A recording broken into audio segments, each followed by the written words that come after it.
Hello दोस्तों, स्वागत है आपका अपने यूट्यूब चैनल केपी एकेडमी पर। तो आज हम डिस्कस करने वाले हैं मैथ के बारे में।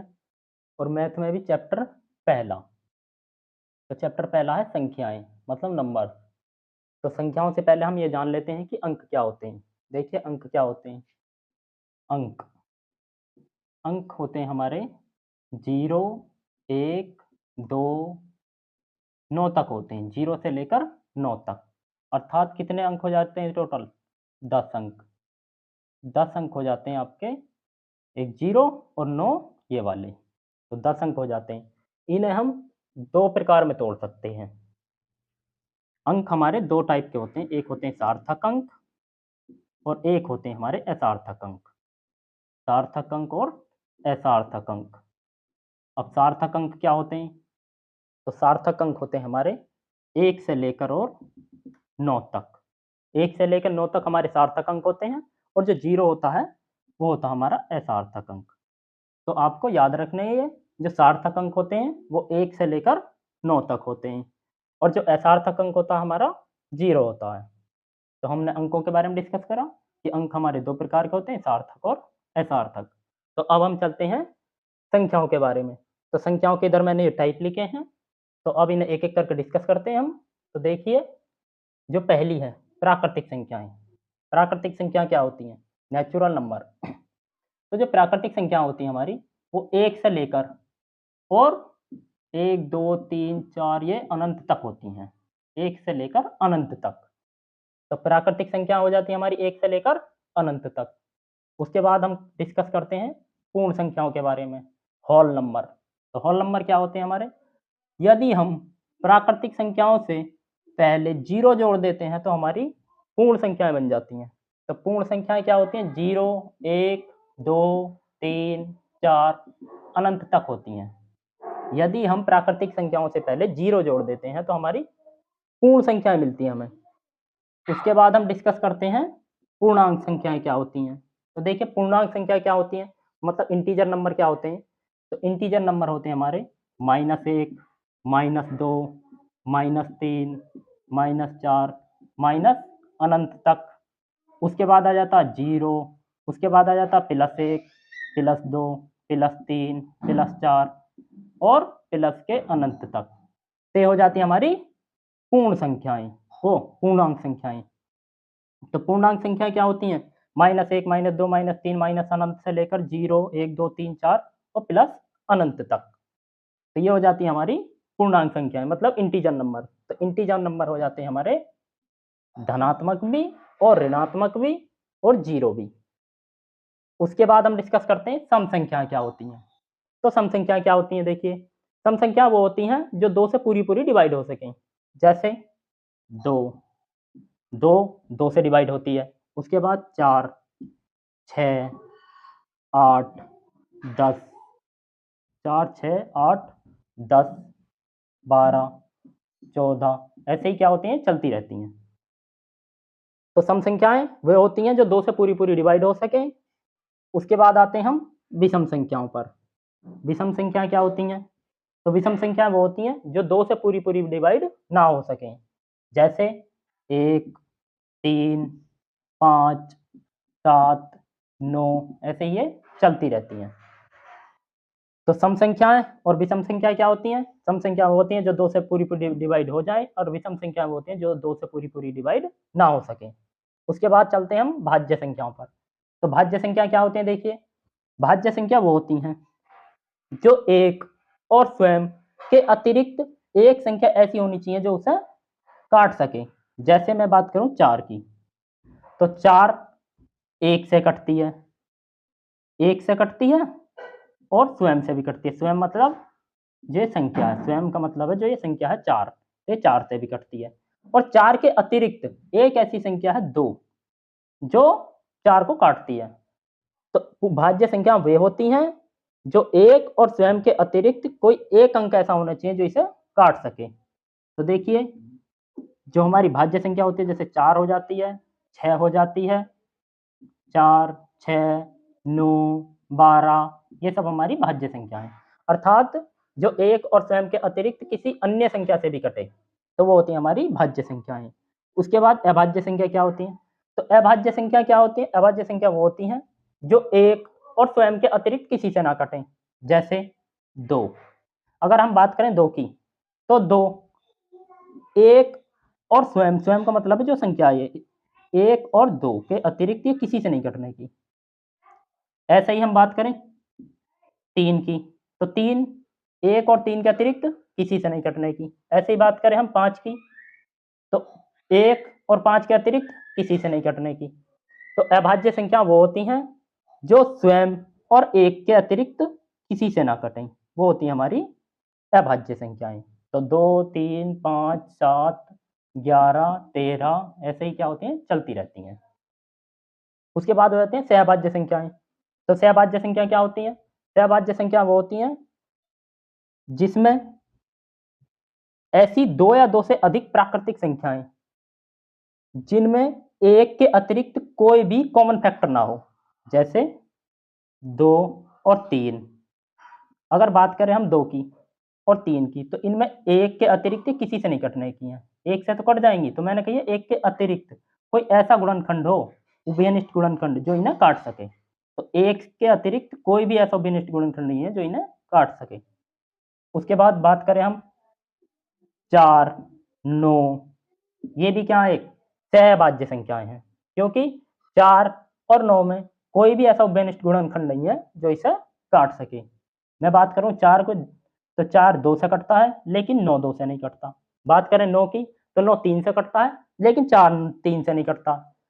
तो सहभाज्य संख्या वो होती हैं कि ऐसी 2 प्राकृतिक संख्याएं जो 1 के अतिरिक्त कोई भी उभयनिष्ठ गुणनखंड ना हो, तो वो होती है हमारी सहभाज्य संख्याएं। बात करें हम परिमेय संख्याओं की, तो परिमेय संख्या क्या होती है? परिमेय संख्या वो होती है जो p बटे q की फॉर्म में लिखी होती हैं, जो p बटे q की फॉर्म में लिखी होती हैं। जैसे 3 बटे 2, 3 बटे 2, 5 बटे 3, 22 बटे 7, या 2 3 5 4 6, ये सब क्या है? परिमेय संख्या है। उसके बाद बात करें अपरिमेय संख्याओं की। अपरिमेय संख्या क्या होती है? अपरिमेय संख्या वो होती है जो p बटे q की फॉर्म में ना लिखी जा सके। जैसे √3 और पाई। पाई एक अपरिमेय संख्या है, तो इसे ध्यान रखना है पाई को, कि पाई एक अपरिमेय संख्या है। उसके बाद बात करें हम वास्तविक संख्याओं की, तो वास्तविक संख्या क्या होती है? वास्तविक संख्या वो होती है जितनी भी ये ऊपर मैंने टाइप्स बताए आपको, सब ये वास्तविक संख्याओं के प्रकार हैं। देखिए जैसे 2 4 √3 और -4 -2, तो माइनस की हो, प्लस की हो, अंडर रूट की हो, 3 बटे 2, तो सब ये क्या होती हैं आपकी वास्तविक संख्या होती है, रियल नंबर। उसके बाद काल्पनिक संख्या क्या होती है? तो काल्पनिक संख्याओं को इंग्लिश में बोलते हैं इमेजिनरी नंबर, मतलब जिसकी हमने कल्पना की है।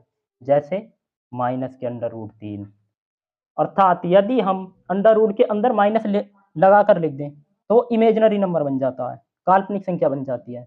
तो माइनस के √3 एक काल्पनिक संख्या है। और अगर हम i के साथ कोई संख्या लेकर आते हैं, जैसे 3i, तो ये एक काल्पनिक संख्या होती है, क्योंकि i का मतलब ही इमेजिनरी नंबर होता है। तो ये हमारी संख्याओं के प्रकार हो जाते हैं कुछ। तो पहला प्रकार तब प्राकृतिक संख्याएं। प्राकृतिक संख्या होती हैं 1 से लेकर अनंत तक। उसके बाद पूर्ण संख्याएं, मतलब होल नंबर। अगर हम प्राकृतिक संख्याओं में 0 जोड़ दें तो हमारे होल नंबर बन जाते हैं। उसके बाद होती हैं पूर्णांक संख्याएं, इंटीजर नंबर। तो इंटीजर नंबर धनात्मक भी होते हैं और ऋणात्मक भी होते हैं, और 0 भी होता है। उसके बाद हम बात करें सम संख्याएं, तो सम संख्या वो होती हैं जो 2 से पूरी डिवाइड हो सकें। उसके बाद बात करें हम विषम संख्याओं की, तो विषम संख्या वो होती हैं जो 2 से पूरी डिवाइड ना हो सके। जैसे 1 3 5 7 9 11, ये सब क्या होती हैं आपकी विषम संख्याएं। उसके बाद बात करें हम भाज्य संख्याओं की, तो भाज्य संख्या वो होती हैं जो एक और स्वयं के अतिरिक्त कोई एक संख्या ऐसी हो जो इन्हें काट सके। जैसे मैं बात करूं 4 की, तो 1 और 4 के अतिरिक्त 2 एक ऐसी संख्या जो इसे काट सकती है। उसके बाद 6 की बात करें हम, तो 1 और 6 के अतिरिक्त 2 और 3 ऐसी संख्या जो 6 को काट सकती हैं। तो भाज्य संख्याएं वे होती हैं जो एक और स्वयं के अतिरिक्त एक संख्या ऐसी होनी चाहिए जो इसे काट सके। उसके बाद अभाज्य संख्या क्या होती है? तो अभाज्य संख्या वो होती है जो एक और स्वयं के अतिरिक्त किसी से ना कटे। जैसे मैं बात करूं 2 की, तो 2 ये बहुत पूछा जाता है, क्योंकि 2 एक सम संख्या भी है और सबसे छोटी अभाज्य संख्या है। तो 2 एक सबसे छोटी अभाज्य संख्या, ये क्वेश्चन आपका पूछा गया है। सहअभाज्य संख्या क्या होती है? तो सहअभाज्य संख्या वो होती हैं कि ऐसी 2 या 2 से अधिक प्राकृतिक संख्याएं जिनमें एक के अतिरिक्त कोई भी उभयनिष्ठ गुणनखंड ना हो, एक के अतिरिक्त कोई भी उभयनिष्ठ गुणनखंड ना हो, अर्थात ये एक से अलग किसी से भी नहीं कटने की। एक से तो कट सकती हैं बस, एक से अलग किसी से नहीं कटने की। बात करें हम 4 और 9 की, तो 4 2 से कटता है लेकिन 9 2 से नहीं कटता। बात करें हम 9 की, तो 9 3 से कटता है लेकिन 4 3 से नहीं कटता।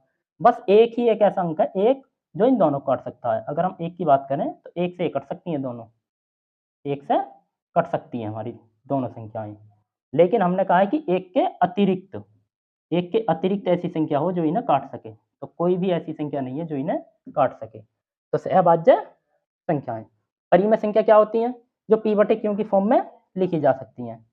तो p बटे q की फॉर्म में जैसे 3/2, 5/3, 22/7, 2, 3, 5, 4, 6, ये सब क्या है आपकी परिमेय संख्या है। क्योंकि हम इनके बटे में एक लिख सकते हैं, तो ये क्या बन जाती है? एक परिमेय संख्या बन जाएगी, p बटे q की फॉर्म में लिख सकते हैं।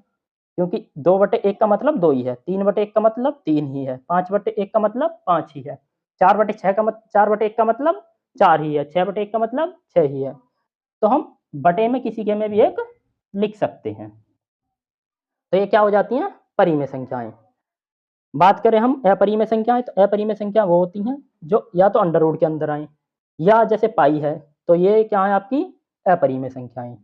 उसके बाद बात करें हम वास्तविक संख्याओं की, रियल नंबर की, तो रियल नंबर जितनी भी ऊपर संख्या थी, ये जितनी भी, ये सभी के सभी रियल नंबर थे। जैसे 2 4 अंडर रूट के अंदर 3 माइनस के 4 माइनस के 2 3/2, तो ये 3/2 क्या है? एक परिमेय संख्या। माइनस के 2 क्या है? एक इंटीजर नंबर। अंडर रूट 3 क्या है? एक अपरिमेय संख्या। तो परिमेय क्या, अपरिमेय क्या, पूर्णांक, इंटीजर, सब ये क्या होती हैं? वास्तविक संख्या होती हैं।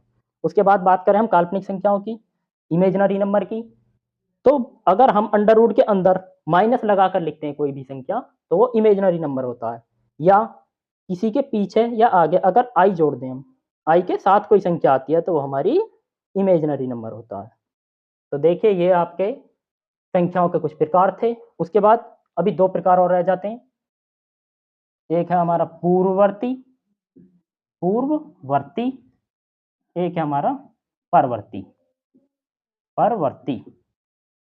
तो पूर्ववर्ती परवर्ती क्या होती है? पूर्ववर्ती का मतलब होता है पहले वाली संख्या। जैसे हम कहें 8 की पूर्ववर्ती, मतलब 8 से पहले क्या आएगी? तो 8 से पहले क्या आती थी? 7, अर्थात एक घटा कर लिखना, एक घटा कर लिखना पूर्ववर्ती।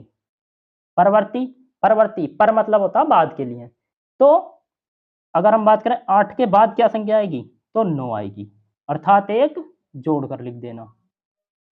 ये हो जाती है हमारी पूर्ववर्ती परवर्ती। पूर्ववर्ती में एक घटा कर लिखना, और जो परवर्ती होती है आपकी, उसमें एक जोड़ कर लिखते हैं। तो ये हो गया आपके संख्याओं के प्रकार और संख्याओं के बारे में डिस्कस करा हमने। तो चलिए आज की क्लास को हम वहीं विराम देते हैं।